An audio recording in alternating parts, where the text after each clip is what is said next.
These are members of the security community.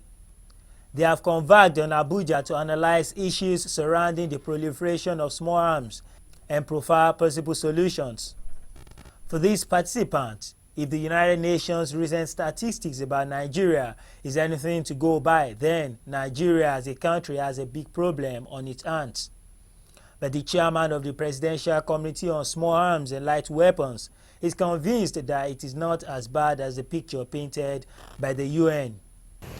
The UN estimated that the Nigerian accounts for over 350 million small arms and light weapons of the 70% of an estimated 500 million small arms in circulation in West Africa.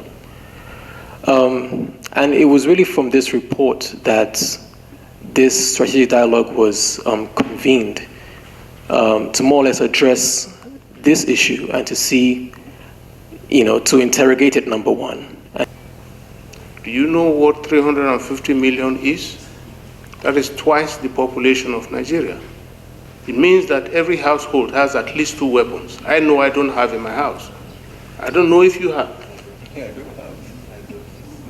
So that is something that I think is a bit exaggerated. There is no doubt that we have enormous number of illicit weapons circulating in Nigeria. But as to the figure of 350 million, I would request that we please treat that with caution. We have to be cautious in reacting to that kind of data. The chairman of the Presidential Committee also analyzed sources as well as implications of the proliferation of small arms. Basically, the weapons you all know are not produced in Nigeria.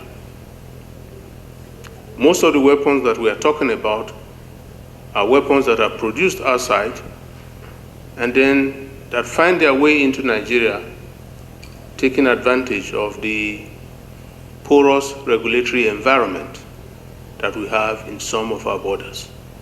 I would say that we should cast our minds back to the early 60s during the problem in the Congo.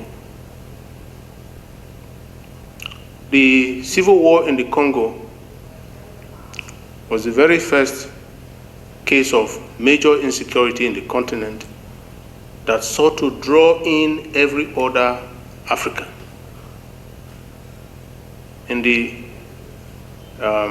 late 60s and early 70s in Nigeria, we had a civil war in this country.